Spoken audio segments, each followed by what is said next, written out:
నేడు మూడో రోజు తెలంగాణ అసెంబ్లీ సమావేశాలు జరగనున్నాయి. HILT policy core urban ఏరియాపైన ఇవాళ చర్చ జరగనుంది. మధ్యాహ్నం 12 గంటలకు కృష్ణా గోదావరి జిల్లాలపైన మంత్రి ఉత్తమ్ పవర్ పాయింట్ ప్రజెంటేషన్ ఇవ్వనున్నారు. గత ప్రభుత్వ హయాంలో జరిగిన తప్పిదాలపైన వివరణ ఇవ్వనున్నారు.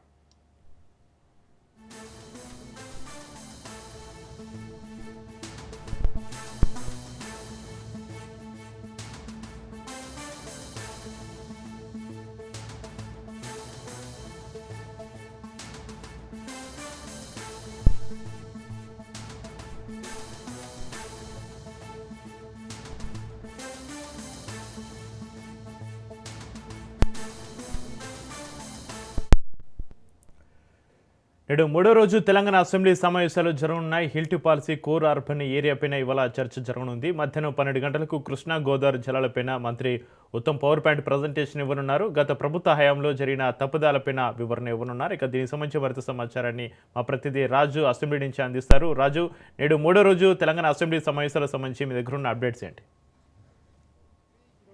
రాజు, మూడవ రోజు 10 గంటలకు ప్రారంభం కాబోతా ఉన్నాయి. ఈరోజు అసెంబ్లీ ముందుకు పలు కీలకమైనటువంటి బిల్లులు రాబోతా ఉన్నాయి. ప్రధానంగా ఈరోజు అసెంబ్లీ మొదలు కాగానే శాసనసభలో ప్రశ్నోత్తరాలు ఉండబోతా ఉన్నాయి. ఈ ప్రశ్నోత్తరాలలో పలు కీలకమైనటువంటి ప్రశ్నలకు సమాధానాలు అడిగి సమాధానాలు కూడా రాబట్టబోతా ఉన్నారు. ప్రశ్నోత్తరాల అనంతరం మధ్యాహ్నం గత కొన్ని రోజులుగా కూడా రాష్ట్రంలో హాట్ టాపిక్గా ఉన్నటువంటి ఏదైతే కృష్ణానది జలాల విషయానికి సంబంధించి ఈరోజు ప్రభుత్వం పవర్ పాయింట్ ప్రజెంటేషన్ ఇచ్చేందుకు సిద్ధమైంది.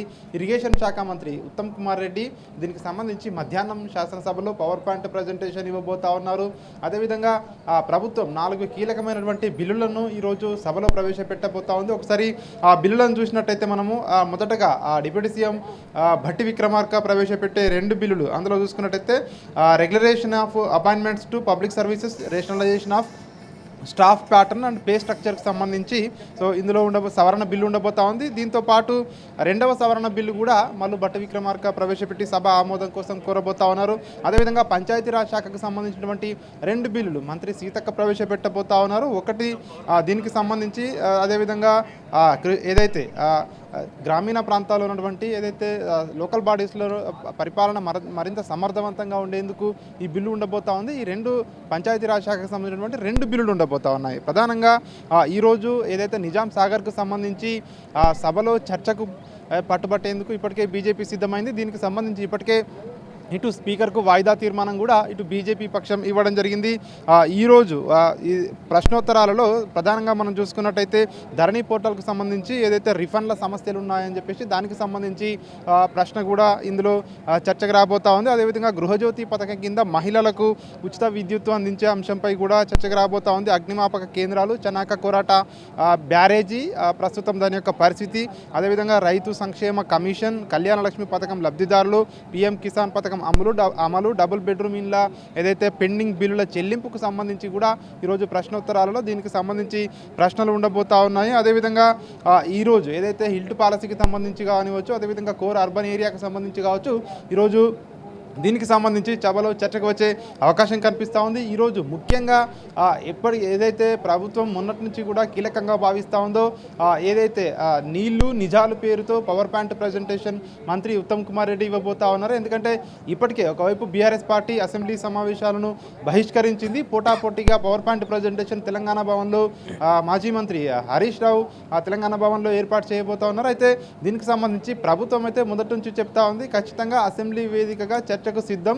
దీనికి సంబంధించి గత ప్రభుత్వం ఏదైతే ఇరిగేషన్ శాఖకు సంబంధించి ఇరిగేషన్లో ఏదైతే ప్రాజెక్టుల రీడిజైనింగ్ పేరుతోటి లక్షల కోట్లు దోచుకున్నారని చెప్పేసి మొదటి నుంచి కూడా ఇటు కాంగ్రెస్ పార్టీ విమర్శలు చేపడతా ఉంది. ఈరోజు పవర్ పాయింట్ ప్రజెంటేషన్లో పాలమూరు రంగారెడ్డికి సంబంధించి, అదేవిధంగా కృష్ణానది జలాలకు సంబంధించి నీటి వినియోగం రాష్ట్రానికి ఏదైతే ఏ విధంగా అన్యాయం జరిగింది అనే అన్ని అంశాలను ఈ పవర్ పాయింట్ ప్రజెంటేషన్లో వివరిస్తారని తెలుస్తూ ఉంది. అదేవిధంగా దీంతో పాటు గోదావరి నదీ జలాలకు సంబంధించి ప్రధానంగా కాళేశ్వరానికి సంబంధించి ఏ విధంగా ఎస్టిమేషన్లు పెంచారు, ఏ విధంగా కాళేశ్వరం ప్రాజెక్టును అక్కడ నిర్మించారు, అదేవిధంగా దానికి సంబంధించి కుంగుబాటు, దాని తర్వాత అనంతర పరిణామాలన్నింటినీ కూడా మంత్రి ఉత్తమ్ కుమార్ రెడ్డి తన పవర్ పాయింట్ ప్రజెంటేషన్లో వివరించబోతా ఉన్నారు. ఈరోజు కీలకమైనటువంటి బిల్లులతో పాటు ఈ కృష్ణానదీ జలాలకు సంబంధించి ప్రధానంగా ఈరోజు సభలో వాడివేడిగా చర్చ జరిగే అవకాశం అయితే మనకు కనిపిస్తూ ఉంది.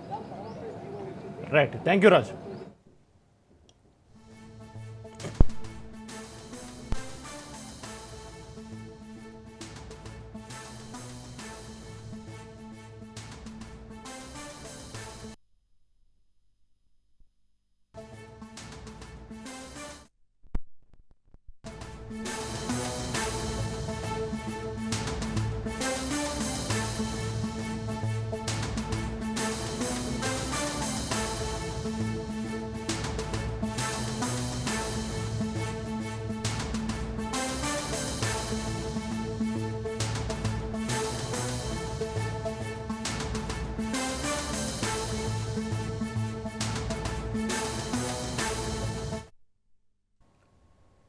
తెలంగాణ భవన్లో Harish Rao power point presentation ఇవ్వనున్నారు. బీఆర్ఎస్ నాయకుల సమక్షంలో కృష్ణానది జలాలు పాలమూరు రంగారెడ్డి ప్రాజెక్టు పైన ప్రజెంటేషన్ ద్వారా తెలుపనున్నారు. తెలంగాణలో నీటిపారుదల శాఖకు సంబంధించిన అంశాలపై గత 10 ఏళ్లలో ఏం జరిగిందన్న దానిపైన మాజీ మంత్రి హరీష్ రావు వివరించనున్నారు. ఇక ఎత్తిపోతల పథకం పైన బీఆర్ఎస్ ప్రభుత్వం చేపట్టిన పనులతో పాటు కాంగ్రెస్ ప్రభుత్వం వచ్చిన తర్వాత జరిగిన పనులపై, అలాగే కేంద్ర ప్రభుత్వం ఏపీకి ఇచ్చిన అనుమతుల గురించి కూడా చర్చించనున్నారు.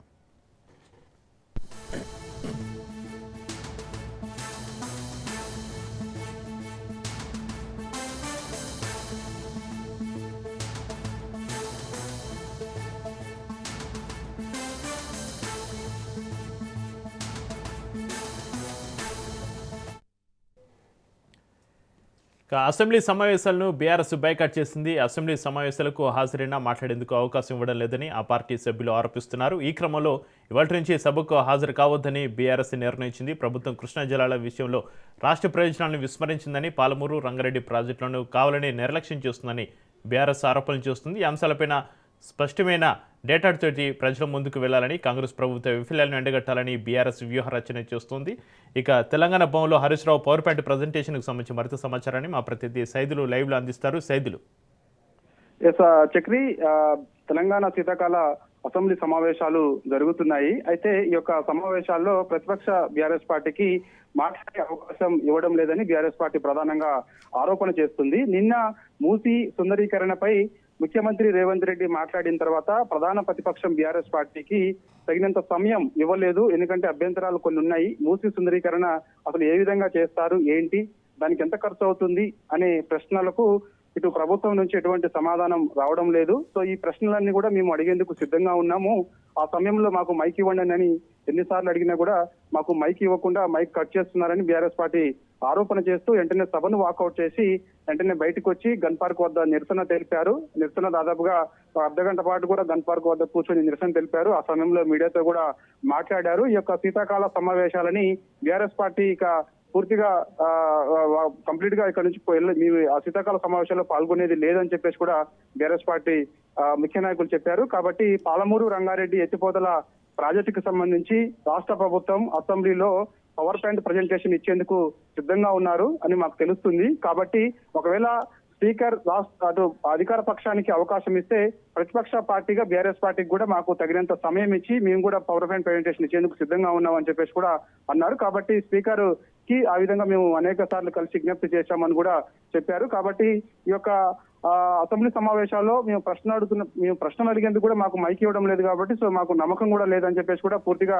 మేము ఆ యొక్క శీతాకాల సమావేశాలను పూర్తిగా బాయ్కాట్ చేస్తున్నాం అని చెప్పేసి కూడా వారు బయటకు రావడం జరిగింది. కాబట్టి ఇక ఈ రోజు కూడా అసెంబ్లీ సమావేశాలు మరి కాసేపట్లో ప్రారంభం అవుతాయి. కాబట్టి ఈ యొక్క సమావేశాల్లో బీఆర్ఎస్ పార్టీ ప్రధాన ప్రతిపక్ష బీఆర్ఎస్ పార్టీ పాల్గొనకపోవచ్చు. కాబట్టి ఈ రోజు మధ్యాహ్నం తర్వాత అసెంబ్లీలో ఉత్తమ్ కుమార్ రెడ్డి, ఇరిగేషన్ శాఖ మంత్రిగా ఉన్నటువంటి Uttam Kumar Reddy power point presentation ఇచ్చేందుకు సిద్ధంగా ఉన్నారు. సో ఆ పవర్ పాయింట్ ప్రెజెంటేషన్ అయిపోయిన తర్వాత ఇటు తెలంగాణ భవన్ లో సాయంత్రం మాజీ మంత్రి హరీష్ రావు నేతృత్వంలో ఈ యొక్క power point presentation Palamuru Rangareddy ఎత్తిపోతల ప్రాజెక్టు డిపిఆర్ అసలు ఎందుకు సిద్ధం చేశాము, అది దూరాల నుంచి శ్రీశైలానికి ఎందుకు మార్చాల్సి వచ్చింది, అలా మార్చడం వల్ల మనకి తెలంగాణకి ఎటువంటి ప్రయోజనం చేకూరే అవకాశం ఉంది అనే విషయాలన్నీ కూడా చాలా స్పష్టంగా మాజీ మంత్రి హరీష్ రావు తెలంగాణ భవన్ లో ఎమ్మెల్యేలకు పవర్ పాయింట్ ప్రెజెంటేషన్ ఇచ్చేందుకు సిద్ధంగా ఉన్నారు. కాబట్టి మనకి అసెంబ్లీలో మంత్రి ఉత్తమ్ కుమార్ రెడ్డి, ఇరిగేషన్ శాఖ మంత్రిగా ఉన్నటువంటి Uttam Kumar Reddy power point presentation అయిపోయిన తర్వాత వెంటనే ఈ యొక్క పవర్ పాయింట్ ప్రెజెంటేషన్ ఇచ్చేందుకు మాజీ మంత్రి హరీష్ రావు సిద్ధంగా ఉన్నారు. కాబట్టి ఈ యొక్క శీతాకాల సమావేశాలకు మాత్రం ఎట్టి పరిస్థితుల్లో మేము వెళ్ళేది లేదు. ప్రధాన ప్రతిపక్ష బీఆర్ఎస్ పార్టీకి అసలు మాట్లాడే అవకాశమే ఇవ్వడం లేదు. మేము అడిగిన ప్రతి ప్రశ్నను కూడా కట్ చేస్తున్నారు. సో కాబట్టి ఓన్లీ ఇటు ప్రజాక్షేత్రంలో అసెంబ్లీ సాక్షిగా ఇటు ఎంతో ప్రజాస్వామ్యయుతంగా మనం ఏదైనా ఒక ప్రజల సమస్యలు పైన చర్చించుకోవాల్సినటువంటి అసెంబ్లీ ఈ రోజు CM Revanth Reddy BRS party నాయకుల పైన కేసీఆర్ పైన తిట్టడమే సరిపోతుందని చెప్పేసి కూడా బీఆర్ఎస్ పార్టీ ప్రధానంగా ఆరోపణ చేస్తుంది. నిన్న కూడా గన్ పార్క్ వద్ద నిరసన చేస్తున్నటువంటి బీఆర్ఎస్ పార్టీ ఎమ్మెల్యేలు ఇదే మీడియాకి చెప్పడం కూడా జరిగింది. కాబట్టి చూడాలి, ఈ రోజు మధ్యాహ్నం తర్వాత ఇరిగేషన్ శాఖ మంత్రి Uttam Kumar Reddy power point presentation అయిపోయిన తర్వాత ఇక సాయంత్రం మాజీ మంత్రి హరీష్ రావు నేతృత్వంలో బీఆర్ఎస్ పార్టీ ఎమ్మెల్యేలకు అసలు ఎందుకు పాలమూరు రంగారెడ్డి ఎత్తిపోతల ప్రాజెక్టు నిర్మించాం అనేది స్పష్టత ఇవ్వబోతున్నారు. సో ఇది ఇక నెక్స్ట్ సంక్రాంతి తర్వాత కూడా ఇటు కేసీఆర్ భారీ బహిరంగ సభలకు ప్లాన్ చేశారు. పాలమూరు రంగారెడ్డి ఎత్తిపోతల ప్రాజెక్టుకు సంబంధించి ఏ జిల్లాలకు అది మనకి తాగునీరు అందిస్తుంది, పాలమూరు, రంగారెడ్డి, నల్గొండ ఈ 3 జిల్లాల్లో కూడా భారీ బహిరంగ సభలు ఏర్పాటు చేసేందుకు బీఆర్ఎస్ పార్టీ సన్నద్ధమైంది. కాబట్టి సో ఆ బహిరంగ సభలోనే ప్రజలకు వివరించాలని చెప్పేసి కూడా చెప్తున్నారు. ఇటు ప్రతి అంశాన్ని కూడా అసెంబ్లీ సాక్షిగా ప్రజలకు వివరించేందుకు బీఆర్ఎస్ పార్టీ ప్రధాన ప్రతిపక్ష బీఆర్ఎస్ పార్టీ సిద్ధంగా ఉంటే మాకు అసలు అవకాశం ఇవ్వడం లేదని ప్రధానంగా బీఆర్ఎస్ పార్టీ ఆరోపణ చేస్తూ ఈ శీతాకాల సమావేశాలకు ఎట్టి పరిస్థితులు కూడా మేము వెళ్ళేది లేదని చెప్పేసి కూడా చెప్పడం జరిగింది. Right, thank you Saidulu.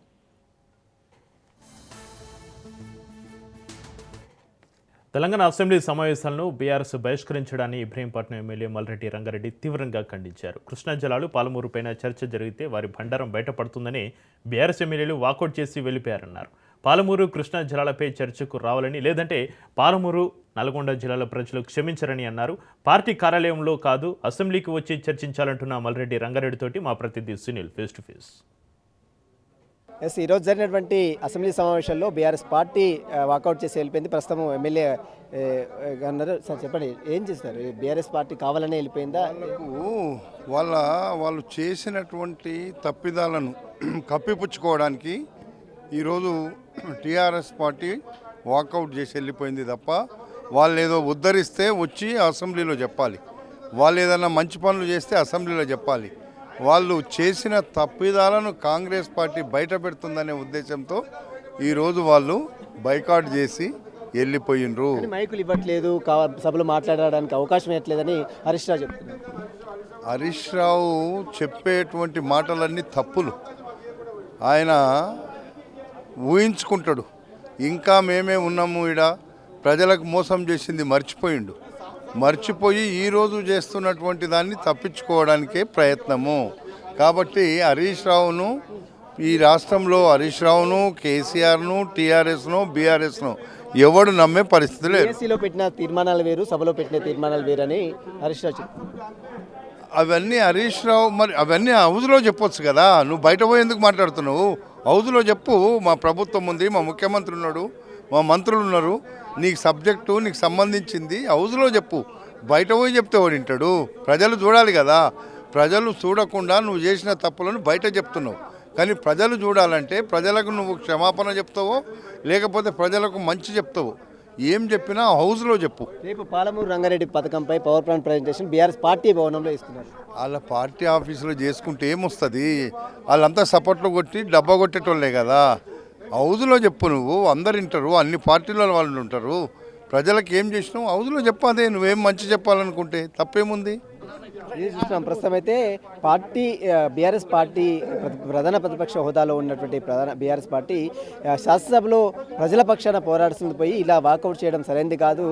BRS party భవన్లో ప్రజెంటేషన్ పెట్టడం కాదు, అసెంబ్లీకి వచ్చి దీనిపై చర్చించాలంటూ కూడా ఎమ్మెల్యే మల్రెడ్డి రంగారెడ్డి చెప్తున్న పరిస్థితి. ఓటు student.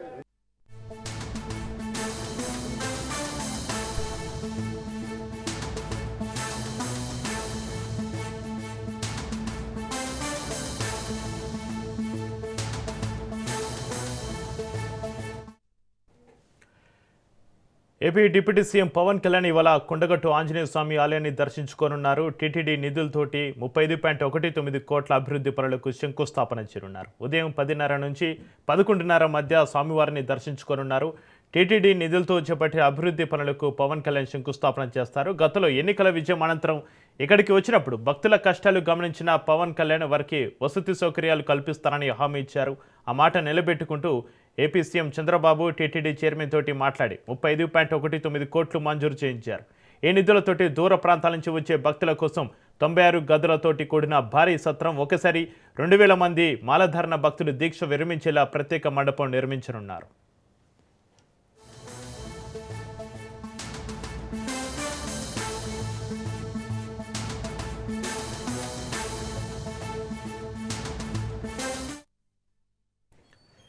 AP deputy CM Pawan Kalyan ఇవాళ కొండగట్టు ఆంజనేయ స్వామి ఆలయాన్ని దర్శించుకోనున్నారు. టీటీడీ నిధులతోటి 35.19 కోట్ల అభివృద్ధి పనులకు శంకుస్థాపన చేయనున్నారు. ఉదయం 10:30 నుంచి 11:30 మధ్య స్వామివారిని దర్శించుకోనున్నారు. టీటీడీ నిధులతోటి చేపట్టే అభివృద్ధి పనులకు పవన్ కళ్యాణ్ శంకుస్థాపన చేస్తారు. గతంలో ఎన్నికల విజయం అనంతరం ఇక్కడికి వచ్చినప్పుడు భక్తుల కష్టాలు గమనించిన పవన్ వారికి వసతి సౌకర్యాలు కల్పిస్తానని హామీ ఇచ్చారు. ఆ మాట నిలబెట్టుకుంటూ AP CM Chandrababu Naidu TTD chairman తోటి మాట్లాడి 35.19 కోట్లు మంజూరు చేయించారు. ఈ నిధులతోటి దూర ప్రాంతాల నుంచి వచ్చే భక్తుల కోసం 96 గదులతో కూడిన భారీ సత్రం, ఒకేసారి 2,000 మంది మాలధారణ భక్తులు దీక్ష విరమించేలా ప్రత్యేక మండపం నిర్మించనున్నారు.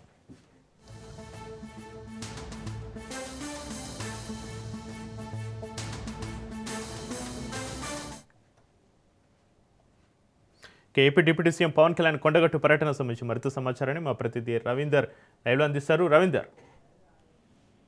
చక్రి, ఇప్పటివరకు డిప్యూటీ సీఎం హోదాలో ఒకవైపు పవన్ కళ్యాణ్ రానున్నారని చెప్పవచ్చు. అయితే ఒకవైపు వారాహి మాలలో ఉన్న సమయంలో అంజనను దర్శించుకోవడం జరిగింది. ఆ సమయంలో అక్కడ ఉన్న ఆలయానికి సంబంధించిన అధికారులు కావచ్చు, ఒకవైపు ఆలయ అర్చకులు అయితే ఇక్కడ ఏమేమి కావాలి, ఎటువంటి ఇబ్బందులు ఉన్నాయనే అతని దృష్టికి తీసుకువెళ్లడంతో పవన్ కళ్యాణ్ వాళ్ళ ప్రభుత్వం వచ్చిన అనంతరం కూడా మొదటిసారి డిప్యూటీ సీఎం హోదాలో మాత్రం కొండగట్టుకు రానున్నారని చెప్పవచ్చు. ఇప్పటికే టీటీడీకి సంబంధించిన అధికారులు గత 15 రోజుల కిందట కూడా ఒకవైపు అక్కడ ప్లేస్ ఎక్కడైతే కడితే బాగుంటుందనే కోణంలో కూడా అక్కడ మొత్తం చూడడం జరిగింది. అక్కడ ప్లేస్ కూడా ఖరారు చేసిన నేపథ్యంలోనే డిప్యూటీ సీఎం హోదాలో మాత్రం ఇప్పుడు పవన్ కళ్యాణ్ మరి కాసేపట్లో కొండగట్టు చేరుకుంటారు. ముందుగా ఒకవైపు మాదాపూర్ కు సంబంధించి అక్కడ అతను నివాసంలోకి వచ్చిన అనంతరం హెలిప్యాడ్ తోటి మళ్ళీ ఇటు జేఎన్టీ కాలేజీ వరకు 10:30 గంటల సమయం వరకు అయితే వస్తారు. వచ్చిన అనంతరం కూడా అక్కడ నుంచి బై రోడ్ గా ఒకవైపు కొండగట్టు అంజన స్వామి ఆలయానికి వెళ్తారు. ఆలయానికి వెళ్ళిన అనంతరం కూడా అక్కడ ప్రత్యేక పూజలు నిర్వహిస్తారు. అంజనను దర్శించుకున్న అనంతరం కూడా అక్కడ నుంచి మళ్ళీ అక్కడ శంకుస్థాపనలు ఎక్కడికంటే అక్కడ చుట్టుపక్కల ఉన్న శంకుస్థాపనలు 35.6 కోట్లతో కూడా నిధులు కేటాయించడం జరిగింది. కాబట్టి ఆ శంకుస్థాపన పనులు అయితే ముందుగా అక్కడ ప్రారంభిస్తారు. అంటే దాదాపు ఒక 96 గదులతో ఒక నిర్మాణం చేసి అక్కడ ఆ ప్లేసు, అదే విధంగా ఇంకొకటి 2,000 మంది స్వాములు మాలాధారణ మాల ఒకవైపు అక్కడ ఉంటది కాబట్టి ఆ మాలధారణ స్వాములకు 2,000 మంది స్వాములకు అక్కడ ఉండేటట్టు వాళ్ళు వచ్చి అక్కడ మాల వితరణ కూడా చేసే విధంగా కూడా అది కూడా ఈ 2 శంకుస్థాపనలు చేసిన అనంతరం అక్కడ నుంచి ఒకవైపు కిందగా ఆ బృందావన్ రిసార్ట్స్ అని ఉంటుంది. ఆ బృందావన్ రిసార్ట్స్ లో ఒకవైపు జనసేనకు సంబంధించిన కార్యకర్తలు అదేవిధంగా ముఖ్య నేతలతో మాత్రం అక్కడ మీటింగ్ అయితే ఉంటుంది. దాంట్లో ముఖ్యంగా ఆ కార్యకర్తలను ఉద్దేశించి అక్కడ వాళ్ళకు దిశానిర్దేశం చేసే అవకాశం అయితే కనబడుతుందని చెప్పవచ్చు. ఒకవైపు కొండగట్టు ప్రాంతం అంతా కూడా భారీ బందోబస్తు అయితే ఏర్పాటు చేయడం జరిగింది. ఎందుకంటే డిప్యూటీ సీఎం హోదాలో వస్తున్నాడు పవన్ కళ్యాణ్ సంబంధించిన ఫ్యాన్స్ బాగా మంది ఉంటారు కాబట్టి చాలా వరకు ఇక్కడ ఎటువంటి ఇబ్బందులు కలగకుండా మాత్రం పోలీసులు భారీ గట్టి బందోబస్తు అయితే ఏర్పాటు చేయడం జరిగింది. కొండగట్టు గుట్ట పరిసర ప్రాంతాలంతా కూడా ఇప్పటికే పోలీసు బందోబస్తు అయితే ఏర్పాటు చేశారు. ఒకే వేగా అంటే పవన్ కళ్యాణ్ వస్తున్న వేను మాత్రం అక్కడ ఉంటుంది. ఆ పవన్ కళ్యాణ్ వచ్చిన అనంతరం కూడా లోపలికి వెళ్ళే విధంగా కూడా అక్కడ చక్రి. రవీందర్, ప్రస్తుతం కొండగట్టు దగ్గర ప్రజలు పడుతున్న ఇబ్బందులు ఏంటి? ప్రస్తుతం ఈరోజు అభివృద్ధి పనులకు శంకుస్థాపన చేయడంతో జరిగే మేలేంటి రవీందర్? మీరు అన్నట్టుగా చక్రి, ఒకవైపు పవన్ కళ్యాణ్ వస్తున్న నేపథ్యంలో ఇప్పటికే కొండగట్టు పరిసర ప్రాంతాలను కూడా పోలీసులు వాళ్ళ అదుపులోకి తీసుకోవడం జరిగింది. ఎందుకంటే ఈ రోజు ప్రత్యేకంగా శనివారం కావడంతో కూడా భక్తులు కూడా అధిక సంఖ్యలో పాల్గొంటారు కాబట్టి భక్తులకు ఇబ్బంది కలిగే అవకాశం అయితే ఉంటుంది. ఎందుకంటే పవన్ కళ్యాణ్ వచ్చి వెళ్లేంత వరకు మాత్రం భక్తులను గానీ ఎవరిని కూడా అక్కడికి అలౌ చేయరు. ఎందుకంటే వచ్చి వెళ్ళిన తర్వాతనే ఆ భక్తులను వెళ్లే విధంగా కూడా ఒకవైపు ఆ కొండగట్టుకు సంబంధించిన గుట్ట కిందనే వాళ్ళను ఆపివేయడం జరిగింది. అప్పటి వరకు అంటే పవన్ కళ్యాణ్ 10:30కి వస్తారు కాబట్టి ముందుగా ఒక కాసేపటి నుంచి అంటే ముందర నుంచి ఒకవైపు అక్కడ బందోబస్తు ఉంటుంది కాబట్టి ఇక్కడ క్రౌడ్ వచ్చినట్టయితే కంపల్సరీ ఇబ్బందికరంగా మారుతుంది. ఎందుకంటే జనసేన అధినేత అదేవిధంగా ఒక డిప్యూటీ సీఎం అదేవిధంగా ఒక హీరోగా ఉన్నాడు కాబట్టి ఆ పవన్ కళ్యాణ్ సంబంధించిన ఫ్యాన్స్ అనేది హడావుడి ఎక్కువగా ఉంటుంది కాబట్టి హడావుడి అనేది ఉండకుండా అక్కడ ఇబ్బందులు కలగకుండా వచ్చే ఫ్యాన్స్ కూడా ఎటువంటి ఇబ్బంది కలగకుండా ఒకవైపు గుట్ట కిందనే ఏర్పాటు చేయడం జరిగింది. ఎందుకంటే గుట్ట పైకి అలౌ చేసినట్టయితే కంపల్సరీ అక్కడ ఇబ్బందికరంగా మారుతుంది. ఆ సెక్యూరిటీ పర్పస్ కూడా చాలా ఇబ్బందిగా ఉంటుందనే కోణంలోనే ఒకవైపు గుట్ట కిందనే వాళ్ళని ఉండే విధంగా కూడా అక్కడ ఏర్పాట్లు అయితే చేయడం జరిగింది. ఎందుకంటే ఆ బృందావన్ రిసార్ట్ కొండగట్టు వచ్చిన అనంతరము పవన్ కళ్యాణ్ అక్కడ దర్శించుకొని ఆ శంకుస్థాపన పనులు చేస్తారు కాబట్టి ఎందుకంటే 35.6 కోట్లతో ఒకవైపు అక్కడ నిధులు వెచ్చించారు కాబట్టి టీటీడీ తరఫున దాని తరఫున సంబంధించిన ఒక 96 గదులు నిర్మాణానికి సంబంధించి ఆ గదులకు సంబంధించి అదేవిధంగా 2000 మంది స్వాములు మాలా విచారణ చేసుకునే విధంగా అదొక గది. అంటే ఈ లాభం పొందే అవకాశం ఉంటుంది. ఎందుకంటే కొండగట్టు ఆలయానికి ఒక నిధులు కేటాయించి కొండగట్టు డెవలప్మెంట్ తీసుకువెళ్తున్న పరిస్థితుల నేపథ్యంలోనే అక్కడికి రావడం జరుగుతుంది. కాబట్టి కంపల్సరీ అక్కడ భారీ బందోబస్తు అయితే ఏర్పాటు చేయడం జరిగింది. భక్తులకు కూడా ఎటువంటి ఇక్కట్లు కలగకుండా ఇప్పటికే ఎవరిని కూడా అలౌ చేయకుండా పవన్ కళ్యాణ్ వెళ్ళేంత వరకు మాత్రం భారీ బందోబస్తు అయితే ఏర్పాటు చేసి రవీందర్, జనసేన నుంచి గెలిచిన సర్పంచ్లకు ఈ రోజు సన్మానం చేసే అవకాశం ఉంది పవన్ కళ్యాణ్. అయితే భవిష్యత్తులో జనసేన పుంజుకునే అవకాశం ఉందా అక్కడ? మీరు అన్నట్టుగా అయితే జనసేనకు సంబంధించిన ఎవరైతే మద్దతు ఇచ్చారో వాళ్ళకి సంబంధించిన వాళ్ళు గెలిచిన కోణంలో వాళ్ళకు కూడా ఈ రోజు సర్పంచులు అంటే ఈ బృందావన్ రీసెర్చ్ లో మాత్రం కార్యకర్తలతో పాటు ఎవరైతే జనసేనకు సంబంధించిన పార్టీకి సంబంధించిన వారికి వీళ్ళు జనసేన వాళ్ళు మద్దతు ఇచ్చి గెలిపించుకున్నారో వాళ్ళు కూడా అక్కడ సర్పంచులు వస్తారు. వాళ్ళకు కూడా ఆ కండువాలు కప్పి అతను ఒక సవాలు కప్పి వాళ్ళకు కూడా శుభాకాంక్షలు తెలిపే అవకాశం కనబడుతుంది. అంటే జనసేనకు సంబంధించిన కేడర్ ను కూడా ఇక్కడ బలోపేతం చేసే విధంగా ఇప్పటికే అందరికీ రావడం ముఖ్య కార్యకర్తలు కావచ్చు ఎవరైతే ఉన్నారో నేతలను కూడా అక్కడికి రావాలని ఇప్పటికే చెప్పడం జరిగింది. కాబట్టి కంపల్సరీ బృందావన్ రీసెర్చ్ లో ఇప్పటికే అక్కడ కార్యకర్తలు వచ్చిన వారికి కంపల్సరీ వాళ్ళకు పాస్లు అంతే ఉంటాయి. ఆ జనసేనకు సంబంధించిన వారిని లోపలికి అలౌ చేసి వాళ్ళనే మాత్రమే ఉంచుతారు. అక్కడ ఇంకా ఎవరిని కూడా లోపలికి రాని పరిస్థితి అయితే ఉంటుంది. ఎందుకంటే అక్కడ క్రౌడ్ ఎక్కువ అయినట్టయితే చాలా వరకు ఇబ్బందికరంగా మారుతుంది. కాబట్టి కంపల్సరీ వచ్చిన వారిని వాళ్ళకి సంబంధించి పాస్ చూపించిన తర్వాతనే లోపలికి పంపించి వాళ్ళను లోపల అలౌ చేస్తారు. ఆ పవన్ కళ్యాణ్ అక్కడ చేరుకున్న అనంతరం కూడా ఒకవైపు సర్పంచ్లకు సాల్వాలు కప్పడం, వాళ్ళకు దిక్సూచి ఇవ్వడం, అదేవిధంగా దిశానిర్దేశం కూడా చేస్తారు. కార్యకర్తల బలోపేతం చేసే విధంగా తెలంగాణలో కూడా ఒక జనసేన పార్టీని బలోపేతం చేసే విధంగా మాత్రం ఇప్పటికీ ఒక కార్యాచరణ చేపట్టే అవకాశం కనబడుతుంది. ఎందుకంటే వచ్చిన కార్యకర్తలకు కావచ్చు ఒకవైపు నాయకులకు కావచ్చు అతను నిర్దేశం చేస్తారు. మళ్ళీ ఇంకా రానున్న ఎన్నికల్లో కూడా జనసేనకు సంబంధించిన వాళ్ళని నిలబెట్టాలి, వాళ్ళను గెలిపించుకునే దిశగా వెళ్లాలనే కోణంలో కూడా అక్కడ మాట్లాడే అవకాశం కనబడుతుంది. వాళ్ళని ఉద్దేశించి కూడా మాట్లాడతారు. కాబట్టి ఇదంతా ఒక పార్టీని ఇక్కడికి వచ్చిన అనంతరం కూడా దర్శనం అవుతుంది. దర్శనమైన అనంతరం కూడా ఒకవైపు ఇక్కడ కార్యకర్తలు ఒక ఉత్సాహాన్ని నింపి వాళ్ళకి ఇంకా ముందరికి పోవాలనే కోణంలో కూడా దిశానిర్దేశం చేసే అవకాశం అయితే స్పష్టంగా కనబడుతుందని చెప్పవచ్చు. Chakri, right, thank you Ravinder.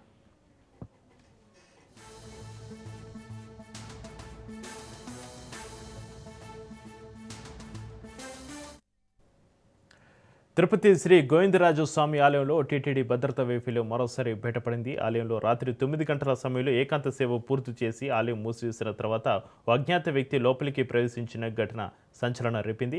అర్ధరాత్రి ఆలయం లోపల ఉన్న ప్రధాన గోపురంపైకి ఎక్కి గట్టిగా కేకలు వేస్తూ హల్చల్ చేశాడు. అప్రమత్తమైన భద్రతా సిబ్బంది పోలీసులకు అగ్నిమాపక సిబ్బందికి సమాచారం ఇచ్చారు. వారు ఘటనా స్థలానికి చేరుకుని మద్యం మత్తులో వ్యక్తిని క్రిందకు దింపే ప్రయత్నం చేశారు. సుమారు 3 గంటల హైడ్రామా తర్వాత పోలీసులు ఆ వ్యక్తిని కిందకు దింపి అదుపులోకి తీసుకున్నారు.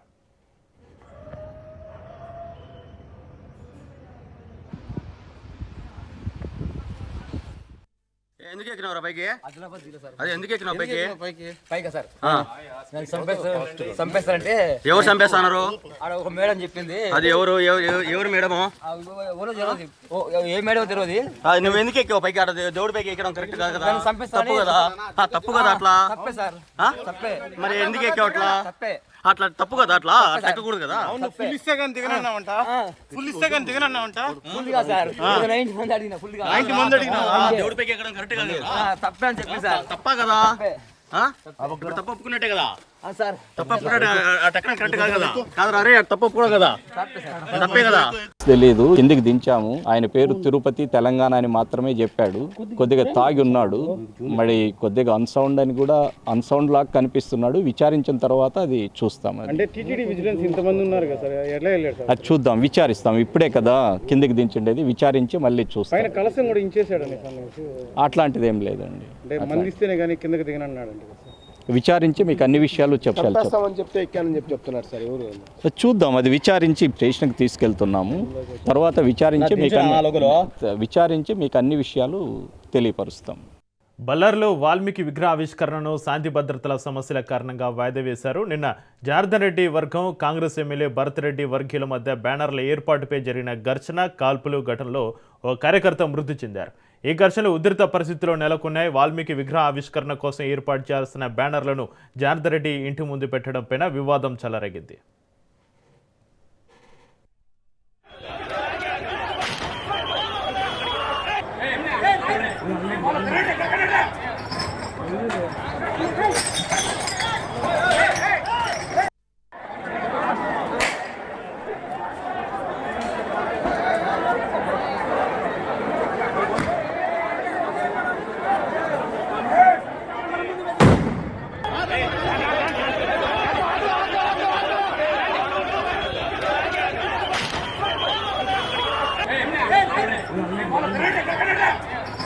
గత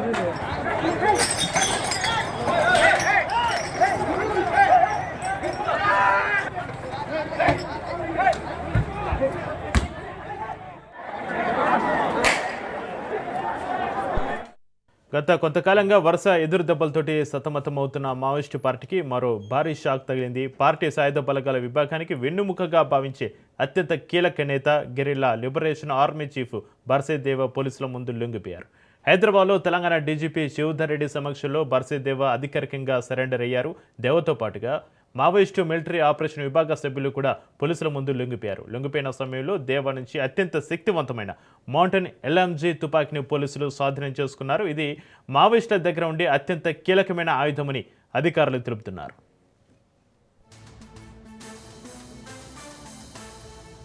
మహబూబాబాద్ జిల్లా గంగారం అడవుల్లో పెద్దపులి సంచారం కలకలం రేపింది. మహాదేవునిగూడెం జంగాలపల్లి అటవీ ప్రాంతంలో పులి సంచరిస్తున్నట్లుగా అటవీశాఖ అధికారులు ఆనవాళ్లు గుర్తించారు. దీంతో గ్రామాల ప్రజలు ఒంటరిగా బయటకు వెళ్లొద్దని సూచిస్తున్నారు.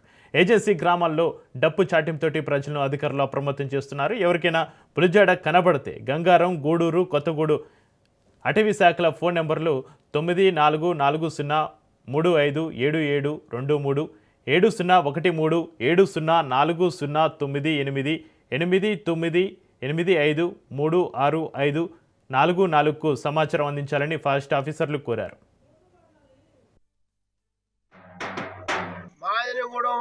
మాదేగూడెము రంగాలపల్లి మధ్యలో మర్రి వాగున్నది. ఇలా పెద్ద పులి తిరుగుతుంది. ఒంటరిగా మహిళలు గాని ఎవరు గాని పోవద్దు. ఫారెస్ట్ డిపార్ట్మెంట్ వాళ్ళు చెప్పిండ్రు. దీనికోసం వాళ్ళ ఈ డబ్బు సర్టి చేపించిండ్రు. ఒంటరికి మాత్రం పోవద్దు. పులి అనే వాళ్ళు కనపడితే కనుక ఫారెస్ట్ డిపార్ట్మెంట్ కి వాళ్ళకి ఫోన్ చేయాల్సిందిగా కోరుతున్నాము.